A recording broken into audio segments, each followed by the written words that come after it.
दोस्तों एक बार फिर आपका स्वागत है, अभिनंदन है आपके अपने YouTube channel Aryan institute Allahabad में। दोस्तों जैसा कि बोर्ड पर आप देख पा रहे हैं, आज एक बार फिर आपके समक्ष बात करने वाले हैं यूपी डीएलएड प्रथम सेमेस्टर बैच 2022 पर। दोस्त लगातार आपके साथ बैच 2022 डीएलएड प्रथम सेमेस्टर के दौरान अनवरत आपसे एक एक लेक्चर पर डे बात किया जा रहा है। मैं आप सभी से एक निवेदन करना चाहूंगा कि अगर चैनल पर पहली बार विजिट कर रहे हैं तो प्लीज चैनल को सब्सक्राइब जरूर कीजिएगा। देखिए आज के इस वीडियो में हम आपके समक्ष चर्चा करेंगे शिक्षण अधिगम का सिद्धांत एजुकेशन सेकंड पेपर पर। लगातार आपके साथ एजुकेशन फर्स्ट पेपर और सेकंड पेपर पर चर्चा जारी है।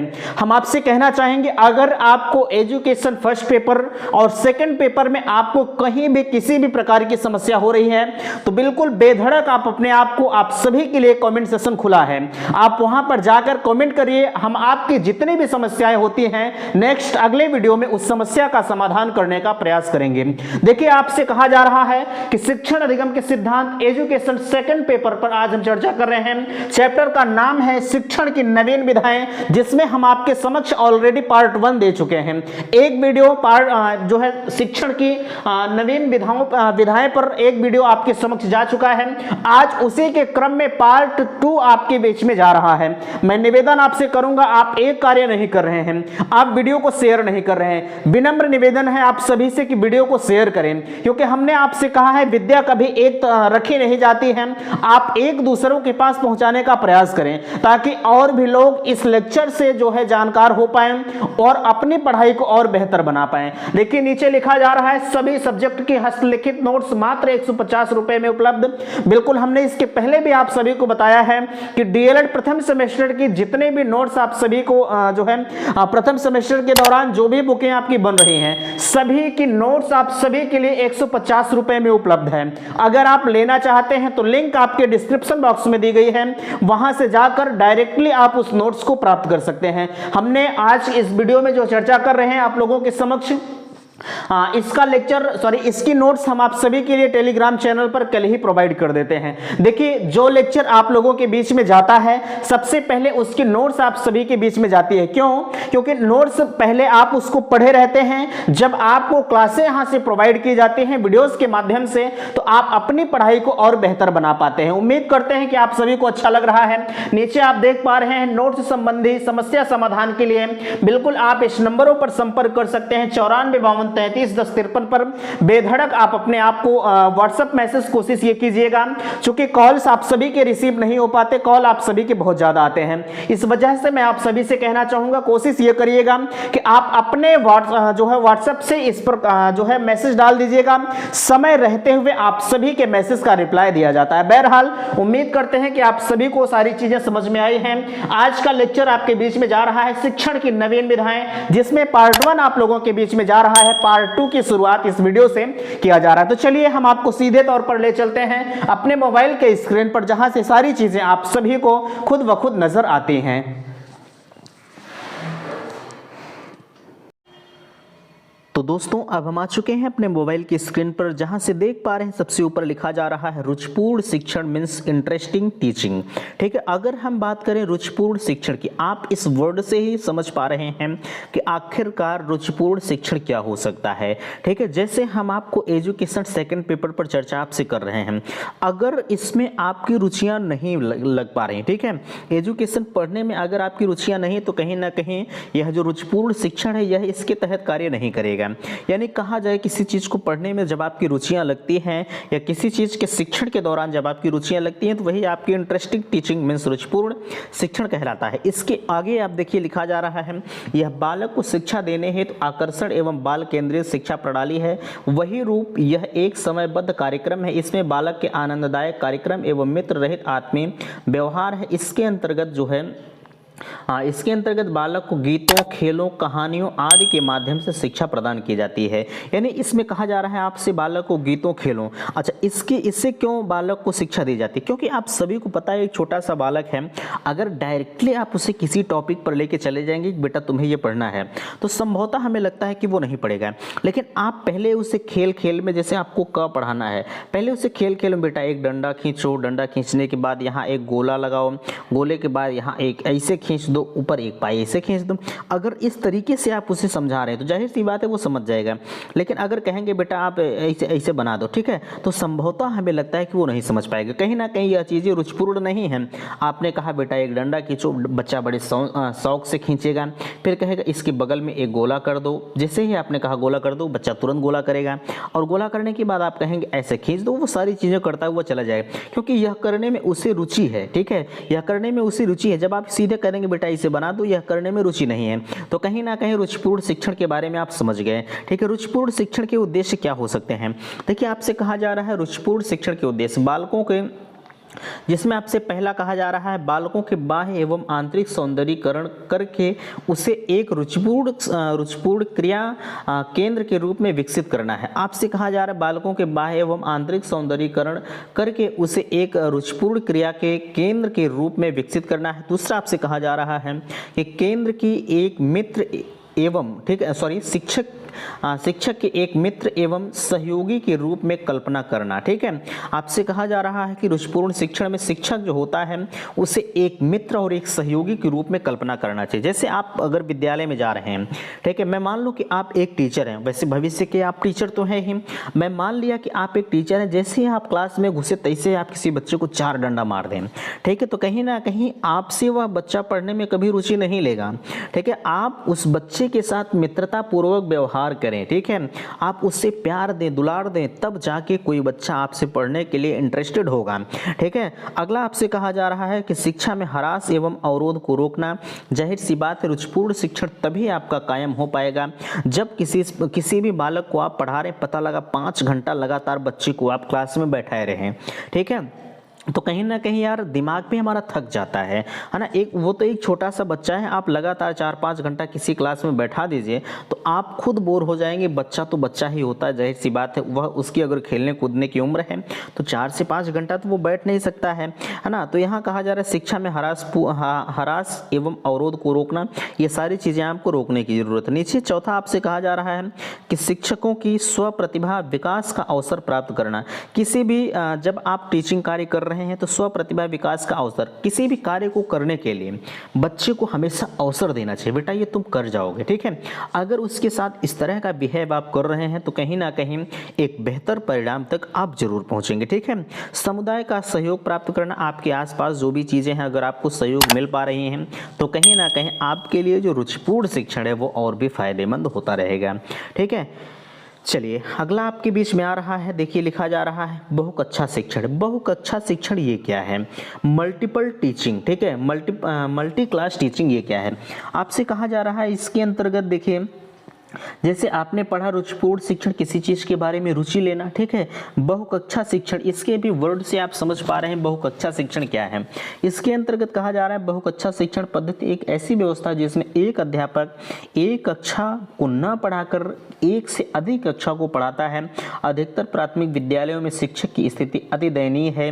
बहुकक्षा शिक्षण व्यवस्था के चलते प्रायः अध्यापक के सामने अनुशासन की व्यवस्था कायम करने में समस्या उत्पन्न होती है। आज के समय में आप देख पा रहे हैं नई शिक्षक भर्ती की अगर बात किया जाए तो 4 से 5 वर्ष बीत रहे हैं, कोई भी भर्ती नहीं आई है। ठीक है, कोई भी भर्ती नहीं आ रही है। तो कहीं ना कहीं एक अभी हमने सुबह ही वीडियो आपके इसके ऊपर प्रोवाइड किया था कि एक टीचर है जिसमें कक्षा 5 तक के विद्यार्थियों को पढ़ा रहा है। आप बताइए, वैसे भी प्राथमिक विद्यालय के जो टीचर है वो बेचारे कागजी कार्यवाही के लिए हमेशा परेशान रहते हैं।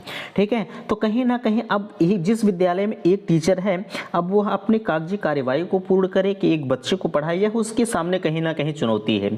तो कहीं ना कहीं बहुकक्षा शिक्षण आने वाले वर्तमान समय की अगर बात किया जाए तो यह दुखद है, क्योंकि नए शिक्षक भर्ती की बेसब्री से इंतजार अभ्यर्थी कर रहे हैं। फिलहाल के लिए हमारा वह मकसद नहीं है, सिर्फ आप इतना समझिए कि बहुकक्षा शिक्षण किसी भी शिक्षक को, जैसे किसी भी विद्यालय में एक शिक्षक होता है, अगर वह विभिन्न क्लासों को टीच करा रहा है या पढ़ा रहा है तो कहीं ना कहीं वह बहुकक्षा शिक्षण के तहत आएगा। यानी एक टीचर और जो है ढेर सारी कक्षाओं को पढ़ाए, यही इसका निचोड़ होगा बहुकक्षा शिक्षण का।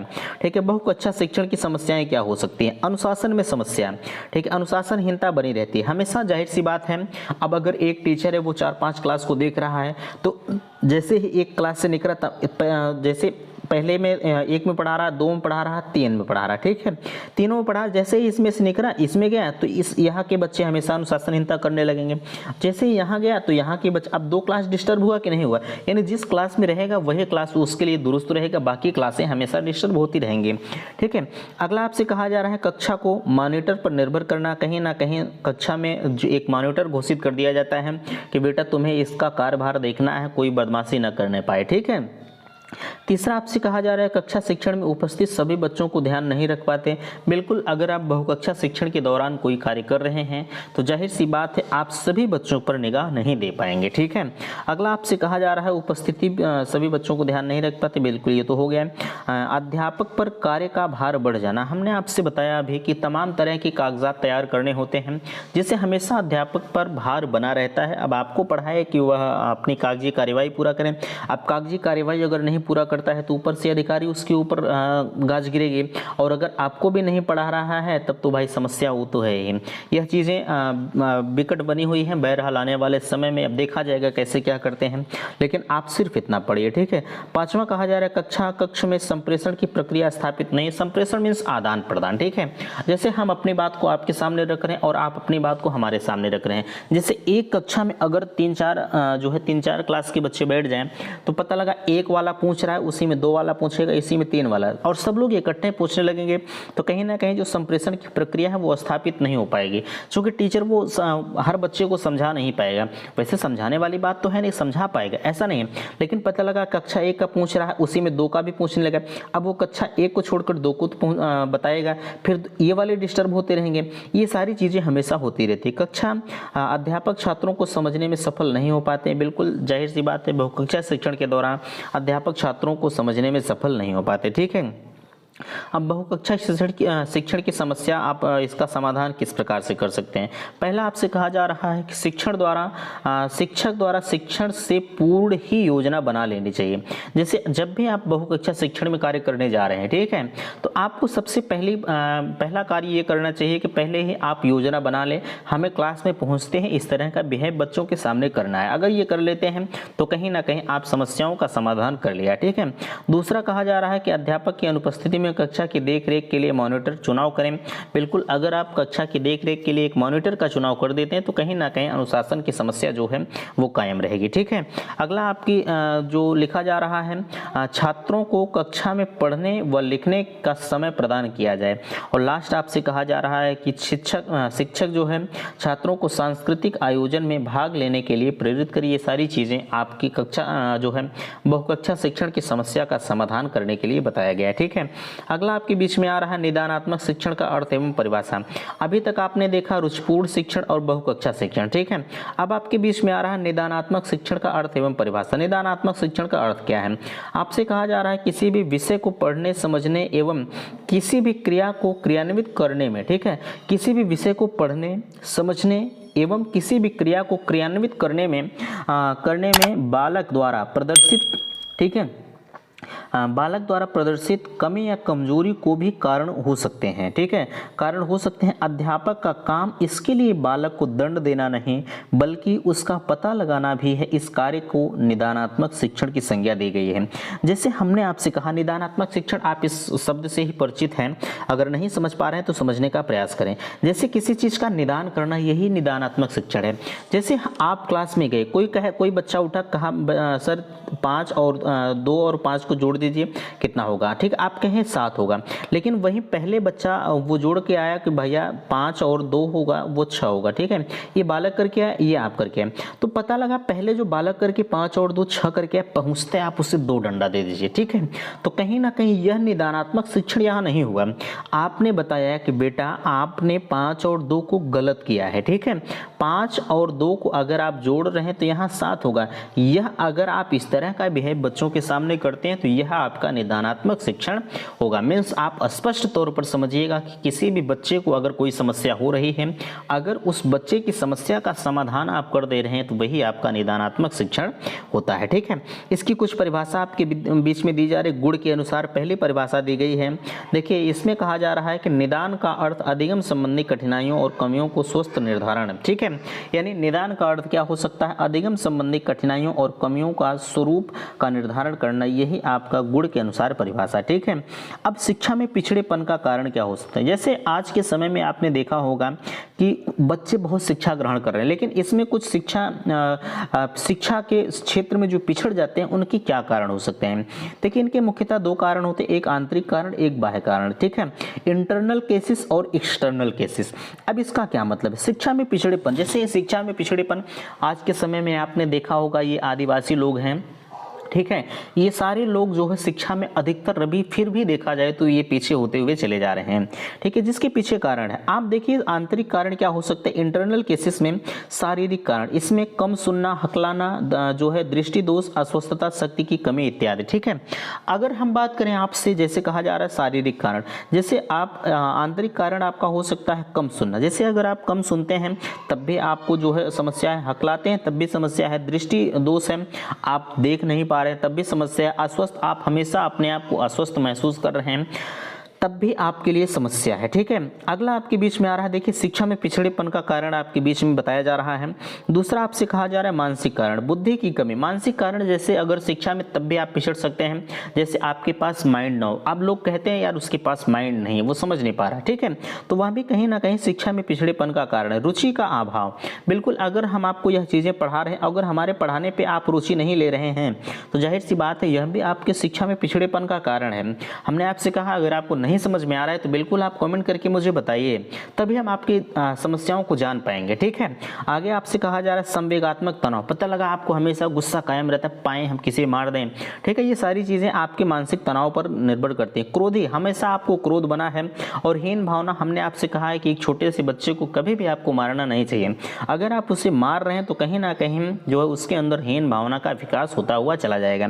अंतर्मुखी, एक अंतर्मुखी बालक होते हैं, एक बहिर्मुखी बालक होते हैं। ठीक है, जो अंतर्मुखी बालक होते हैं वो अपने आप में मस्त रहते हैं, उनसे किसी से मतलब नहीं, इनका पढ़ाई लिखाई में मन थोड़ा सा कम लगता है। ठीक है, ये सब होना जो है आपके शारीरिक आंतरिक कारण हो सकते हैं शिक्षा में पिछड़ेपन के।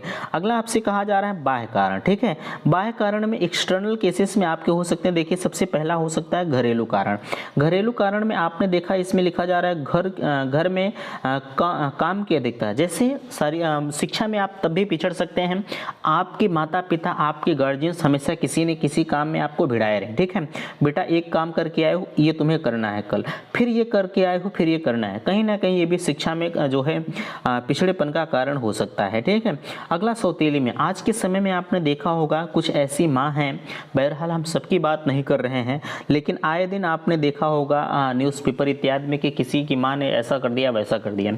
सौतेली माँ का व्यवहार भी कहीं ना कहीं पिछड़ेपन का कारण हो सकता है। ठीक है, बाह्य व्यवहार आपके समक्ष जो है, और जो है अगर किसी तरह के और व्यवहार यहाँ नीचे लिखा जा रहा है खाने पीने की कमी, बिल्कुल, अगर घर में आपके पास खाने पीने की कमियां हैं तो ये भी आपके शिक्षा में पिछड़, पता लगा पेट में भूख लगी है और हमारा मन तो पढ़ने में लग रहा है। ठीक है, पेट में जब भूख लगती है तो बाबू कुछ समझ में नहीं आता है, पहले जो है पेट दिखता है, उसके बाद ही सारी चीज़ें दिखती हैं।